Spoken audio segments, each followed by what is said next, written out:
Bonjour à tous, on se retrouve pour une petite vidéo pour parler du plan tiers dans le logiciel Sage Cloud Comptabilité. Donc le plan tiers, c'est quoi? C'est ce qu'on appelle une auxiliarisation de notre comptabilité, hein. Dans Sage, c'est comme ça. On a une comptabilité auxiliarisée, donc on a un plan comptable général. On a une petite formation là-dessus, pour ceux, à qui ça parle pas beaucoup et on a un plan, tiers, un plan comptable tiers, un plan tiers qui va me permettre, eh bien, de lister, alors globalement tous mes clients, mes fournisseurs, mais on va voir ensemble que on va pouvoir lister d'autres types, de tiers. Alors je change d'écran tout de suite. Voilà, je me mets sur cette petite page-là. Dans le menu structure, on va donc retrouver ici notre plantière. En cliquant sur la catégorie plantière, on va se retrouver dans la liste de tous les comptes, d'accord, qui sont créés et qui correspondent à mon plantière. Donc je vais retrouver tous mes clients, tous mes fournisseurs, mes salariés. Je vous l'avais dit, il y a d'autres natures que clients, fournisseurs de possibles, en tout cas les salariés, et ici les autres. Alors les autres, ça pourrait être quoi? Ça pourrait être les associés, ça pourrait être une auxiliarisation, pourquoi pas, des caisses de retraite, de l'URSSAF. Qu'est-ce que j'ai déjà vu alors des notes de frais, ça serait plus sur les salariés, mais voilà des immobilisations. Tiens, je viens de voir, récemment une auxiliarisation des immobilisations, des 467 qui permettaient de gérer je ne sais plus quoi, mais bref. En tout cas, voilà, tout ce qui n'était donc ni client, ni fournisseur, ni salarié. Pour le reste, on retrouve tout eh bien, dans ces 3 catégories. Donc au global, on a 4 catégories, client, fournisseur, salarié et autres. Et bien sûr, on a ici la possibilité de tout voir dans cette fenêtre. Alors, un compte, comment c'est créé? On va déjà en ouvrir un qui est déjà créé. On va prendre un fournisseur et on va prendre le fournisseur bio. On va prendre le premier. D'accord? En double-cliquant donc sur ce fournisseur, on va retrouver donc sa fiche tiers. OK? Et donc dans cette fiche, on va retrouver plusieurs onglets et on va commencer par le premier, l'onglet identification. Alors dans l'identification, on va retrouver ici le compte tiers, le code, hein, son code unique dans Sage. On ne peut pas avoir 2 fois, un tiers avec le même numéro de compte, ce qui peut d'ailleurs poser un problème pour un compte qui est à la fois client, à la fois fournisseur. Dans Sage, on ne va pas pouvoir le gérer comme ça. Il va falloir qu'on crée un compte fournisseur, un compte client. Donc au final, ça me fera 2 tiers pour finalement ne constater une seule et même, société. On va retrouver également son type. Donc le type ici, on va retrouver donc le type fournisseur, client, salarié et autres. On va retrouver donc l'intitulé également, son abrégé, son compte collectif. Donc par défaut, un tiers est forcément rattaché à un compte collectif. Alors souvenez-vous la formation sur le plan comptable général. Ce compte collectif, dans son paramétrage, bien souvent, si jamais je reprends ici notamment le 401 000, voilà. Le compte collectif fournisseur ici, il a un paramètre bien spécifique dans lequel ici on autorise la saisie de la devise, mais ce n'était pas forcément ça que je voulais vous montrer, mais surtout on oblige la saisie du compte tiers sur ce compte 401 000 et on oblige la saisie de la date d'échéance et le mode de règlement sur le compte 401 000. Donc indirectement, on oblige la saisie du compte tiers bio à chaque fois que je fais un 401 000. Sinon, je ne peux pas valider ma ligne. Et à chaque fois que je saisis un fournisseur, en l'occurrence ici bio, je suis obligé de lui indiquer une date d'échéance et un mode de règlement. Alors, c'est pas forcément hyper lourd, hein, dans Sedge, parce que si on renseigne ni date d'échéance ni mode de règlement, le mode de règlement par défaut, c'est aucun. Et la date d'échéance par défaut, c'est la date de l'écriture. Voilà. Donc, on n'est pas non plus. Voilà, c'est pas dur comme faire pour saisir une écriture dans Sedge, mais au moins on a l'information. D'accord. Qu'on la gère ou pas, l'information est toujours disponible. Ensuite, on retrouve ici une case interlocuteur, un champ commentaire, ensuite des coordonnées, donc bien sûr l'adresse, complément d'adresse, code postal, ville, pays, région. Les télécommunications, on retrouve ici donc téléphone, télécopie, LinkedIn, Facebook, l'email, le site internet, et enfin des options d'immatriculation avec le SIRET, l'identifiant TVA et le code NAF. Je reviens très rapidement ici sur le pays. Vous voyez que le pays, ce n'est pas un champ texte, c'est un champ table. D'accord. Donc pour créer un nouveau pays dans Sedge, tout simplement, menu fichier ici, paramètres société, l'onglet international, et je vais retrouver ici les devises et surtout les pays. D'accord.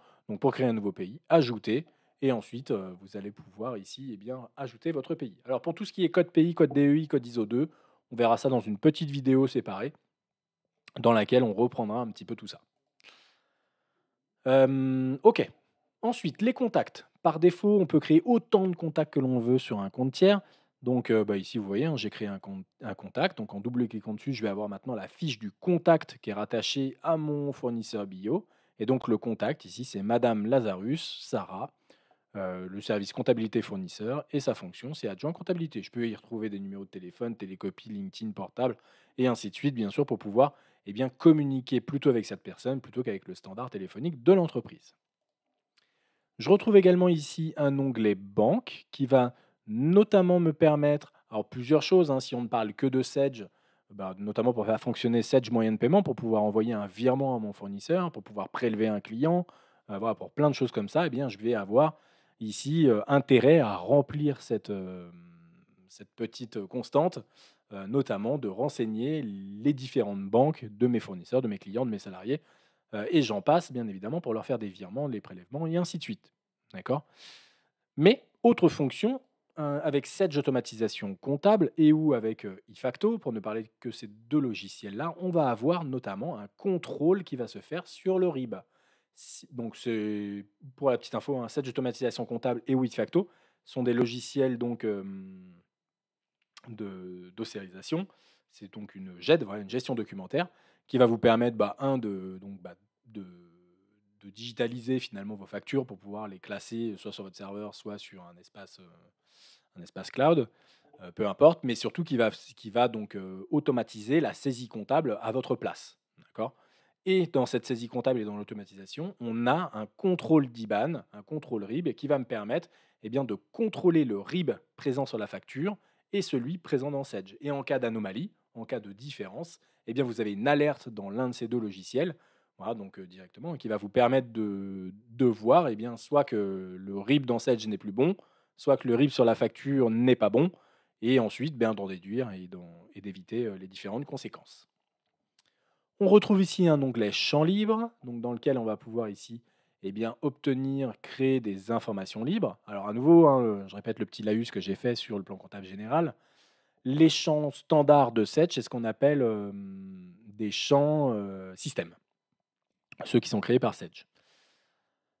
Dans une fichetière, alors beaucoup plus dans une fichetière d'ailleurs que dans une fiche d'un plan comptable, on a parfois pas mal d'autres éléments à pouvoir venir insérer sur une fichetière. Là, en l'occurrence, la date de création de la société, le capital social, l'actionnaire principal, le score Banque de France, la date de négociation des règlements, et ainsi de suite. Voilà, tout ça, ce sont des champs qui sont donc pas système, qui sont pas standards, qui sont donc, on va dire, qui sont uniques client par client et qui sont donc personnalisés et personnalisables.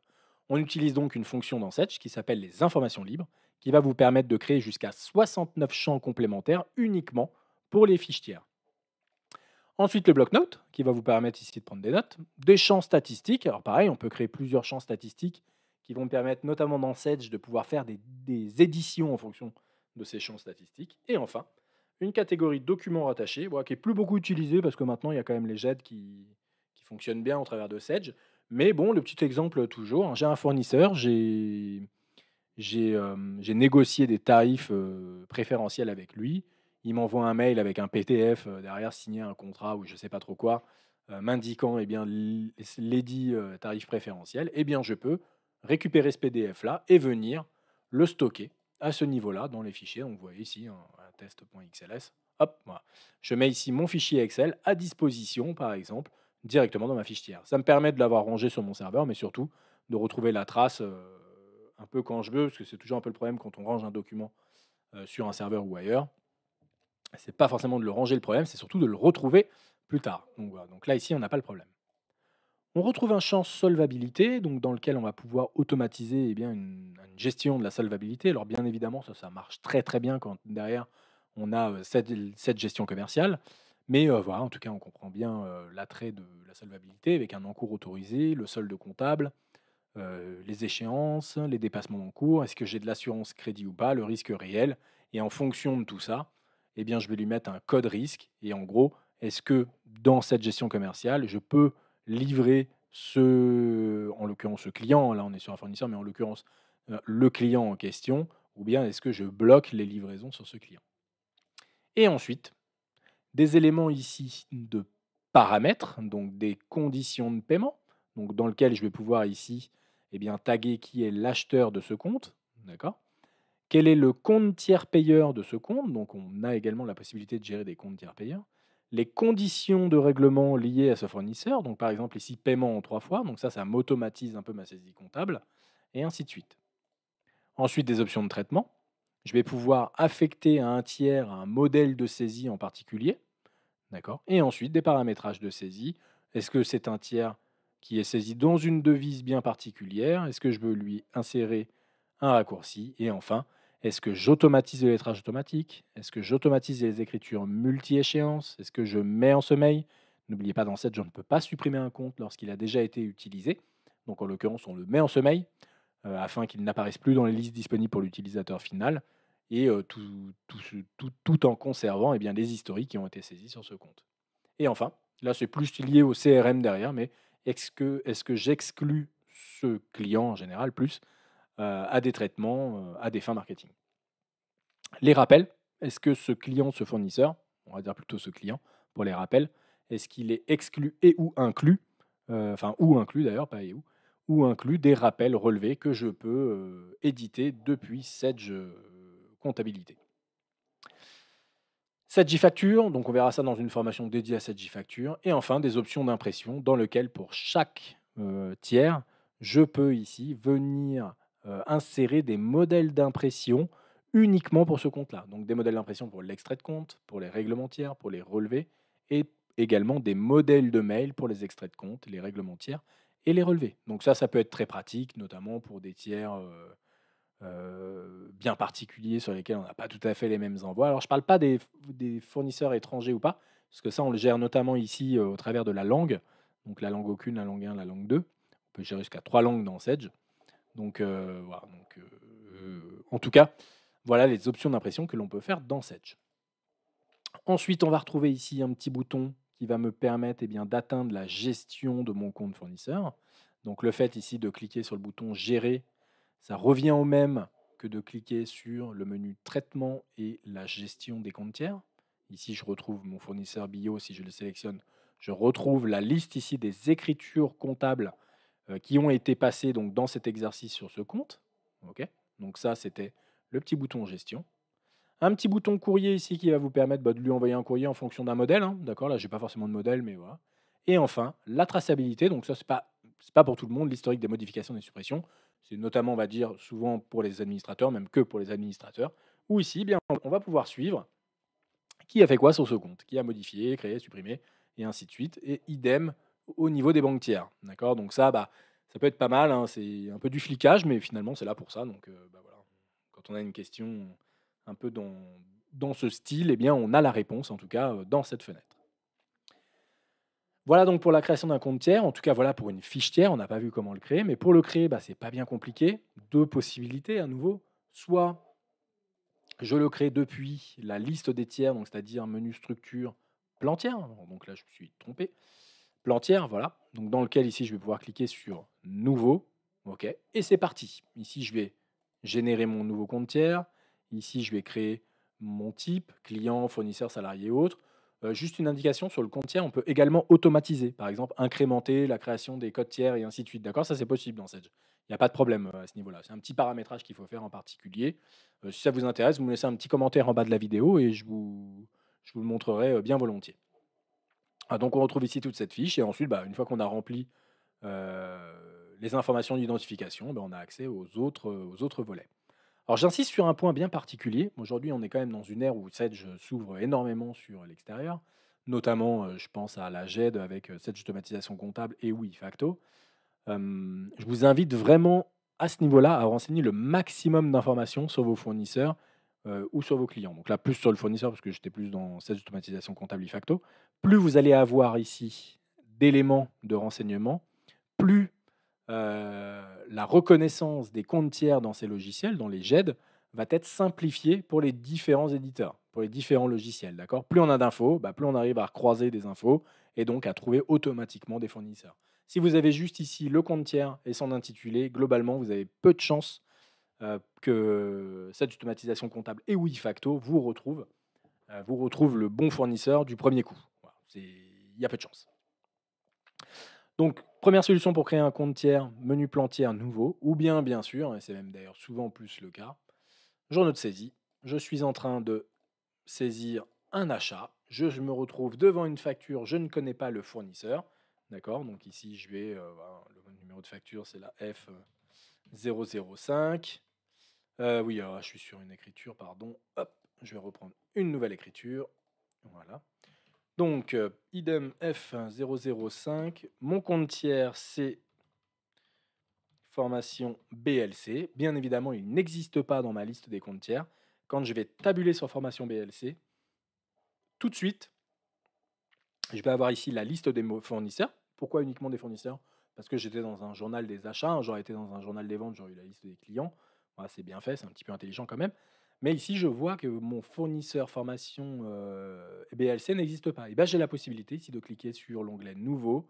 Il m'a déjà repris le code que j'ai saisi dans mon écriture. Et je vais pouvoir compléter la suite, cliquer sur OK pour passer à la suite. D'accord. Donc ici, bah, imaginons que je dise que ce soit formation BLC. Le compte collectif, c'est mon 401 000. OK. Et ici, je vais cliquer sur OK. Voilà. Et là, mon compte tiers existe. D'accord. Formation BLC. Je peux saisir ici mon écriture ou d'ailleurs même ne pas la saisir. En tout cas, dans le menu structure plan tiers, dans les fournisseurs, je retrouve ici la fiche fournisseur de formation BLC. D'accord. Voilà. Donc deux méthodos pour créer un compte tiers. En tout cas, voilà comment se présente la fiche d'un compte tiers dans Sedge. On va pouvoir automatiser pas mal de choses avec notamment nos petits comptes tiers. Hem, les paramètres très importants, on va dire aujourd'hui, hein, parce qu'il faut vraiment que ça marche bien. Vous voyez ici, Orbio, c'était pas le meilleur exemple puisque j'ai vu qu'il y avait de la multi-répartition. Mais dans les paramètres, voilà, surtout bien renseigner ici les conditions de paiement. Ça, c'est hyper important parce que ça va vous simplifier votre saisie au quotidien. D'accord. On va avoir ici donc la date d'échéance qui va se calculer en automatique, 45 jours fin de mois, et le mode de règlement qui va se calculer automatiquement. D'accord. Vous voyez, donc lui, c'était blanc. Si jamais je prends traitement journaux de saisie, un achat, donc ici, hop, je suis en mois de décembre 2020. Je veux dire que c'est un achat du 15 décembre 2020. Je vais récupérer mon compte tiers blanc. Voilà. Si je valide mon compte tiers ici, automatiquement mon logiciel est venu me calculer la date d'échéance, 31 janvier 2021, en fonction de ce qu'il y avait sur la fiche du tiers, 45 jours fin de mois. Et automatiquement, il est venu me générer ici le mode de règlement, donc chèque, qui correspondait au mode de règlement qui était renseigné sur la fiche tiers. On peut bien évidemment le modifier en saisie, hein, c'est pas imposé, ok, mais voilà, ça vous fait quand même gagner relativement pas mal de temps de saisie, puisqu'on automatise voilà, déjà deux colonnes sur pas mal de colonnes, hein, sachant qu'on n'a pas besoin de tout ça. Une position journal, clé facto, date début, date fin, c'est des colonnes facultatives. Donc, vous voyez, il n'y a pas grand-chose à renseigner. Si on arrive un peu à automatiser ça, c'est encore mieux. Donc n'hésitez pas, hein, c'était mon petit conseil du jour, de bien paramétrer vos comptes fournisseurs et ou clients pour que, in fine, vous gagnez pas mal de temps en saisie et qu'on automatise beaucoup de choses dans la comptabilité Sedge. Et bien voilà, j'ai fini donc ce petit tuto sur comment créer, gérer le plan comptable tiers au travers de Sedge sans Cloud Comptabilité. J'espère que cette formation vous aura plu. Si c'est le cas, n'hésitez pas à laisser un petit message en bas de la vidéo, ça fait toujours plaisir. Et si vous avez des questions, bien évidemment, là vous pouvez bien sûr laisser un message en dessous de cette vidéo et nous vous répondrons, moi ou nous BLC, nous vous répondrons très très rapidement, je vous le promets. Et je vous dis à très bientôt.